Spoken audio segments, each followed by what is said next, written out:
A notícia principal do dia é que acharam o Queiroz. De acordo com reportagem da revista Veja, publicada hoje, Fabrício Queiroz está morando no bairro do Morumbi, em São Paulo. O endereço foi escolhido por ser próximo ao Hospital Albert Einstein, onde o ex-assessor e motorista de Flávio Bolsonaro é atendido para tratamento de um câncer no intestino.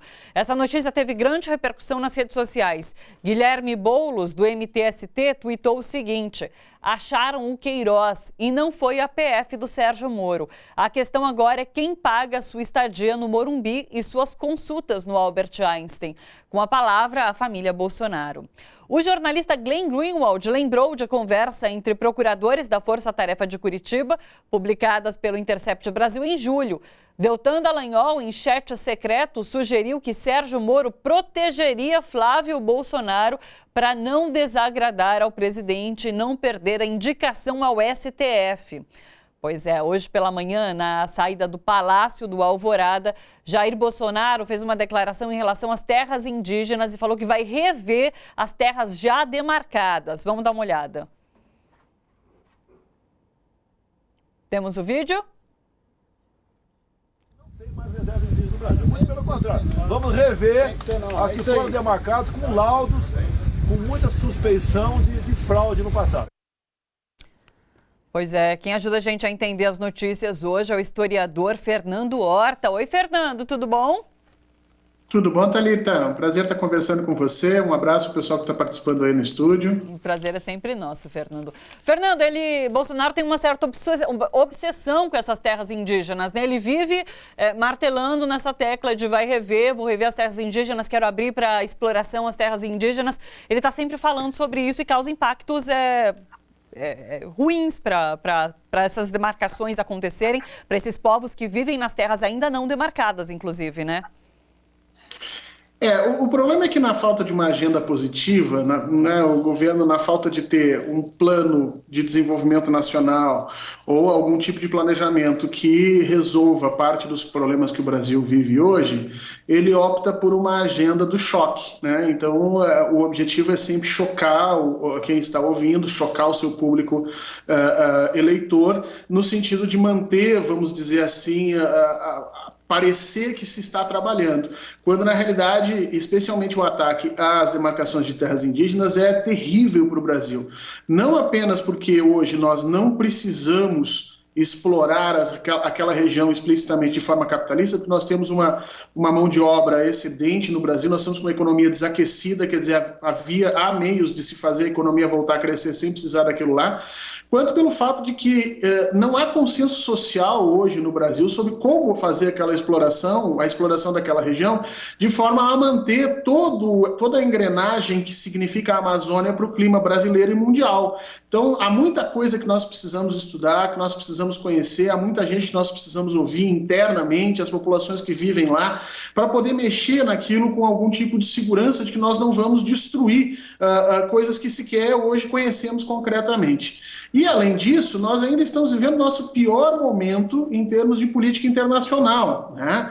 E nós sabemos que a política internacional, nesse caso, essas comunidades indígenas e a região onde elas estão colocadas são uma das pedras de toque para os parceiros internacionais brasileiros a respeito disso. Então, é triplamente horrível ouvir um presidente falar desta forma, de uma forma tão desavisada, tão, vamos dizer assim, sem conhecimento de causa, a respeito de uma coisa nevrálgica para o Brasil. E num momento em que nós estamos precisando cativar o sistema internacional, cativar parceiros internacionais, demonstrar a nossa responsabilidade para com essas áreas, é tudo isso o que o mandatário da nossa nação não está fazendo. Sim, e curioso que semana passada, essa semana, enquanto Macron acusava o Bolsonaro de não cuidar, de certa forma, da questão da Amazônia, dos incêndios, Trump apoiou Bolsonaro e as supostas ações dele em combate aos incêndios na Amazônia. E hoje, Eduardo Bolsonaro e o ministro de Relações Exteriores, Ernesto Araújo,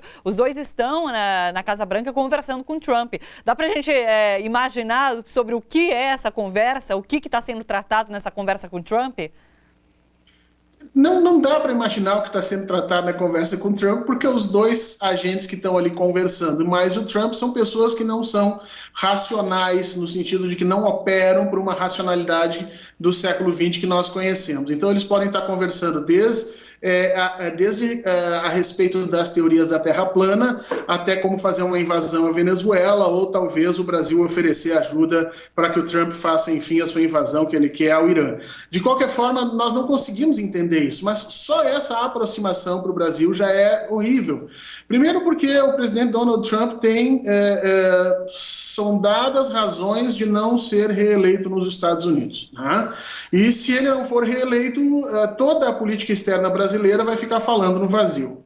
Segundo, porque mesmo se ele for reeleito, Trump tem uma oposição extremamente forte dentro e fora dos Estados Unidos, exatamente pela forma como trata as questões científicas a respeito do clima mundial.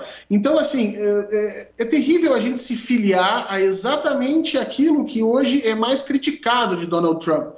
Se o embaixador, o nosso querido embaixador Ernesto, e o nosso querido o nosso querido futuro embaixador nos Estados Unidos, se eles tivessem ido lá para conhecer um pouco de como Donald Trump está fazendo para manter a economia norte-americana aquecida em plena guerra comercial com a China, talvez eles trouxessem algumas soluções para o nosso país que hoje Guedes e o Bolsonaro não conseguem fazer. Mas, como eu te disse, é impossível da gente imaginar isso, porque eles sequer têm esses problemas como algo importantes para ele. De repente, eles devem estar preocupados com o Foro de São Paulo e as novas ameaças comunistas que devem estar acontecendo pelo mundo inteiro, que só eles enxergam e que nós não temos mais condições. Inclusive, é possível que eles estejam achando que esses índios que eles agora querem demarcar as terras também sejam comunistas e seja importante eles demarcarem para preservar, vamos dizer assim, o Brasil capitalista que eles tanto defendem. Quer dizer, nós estamos vivendo uma realidade paralela e da qual a gente não consegue saber exatamente o que está acontecendo. A gente só vê o susto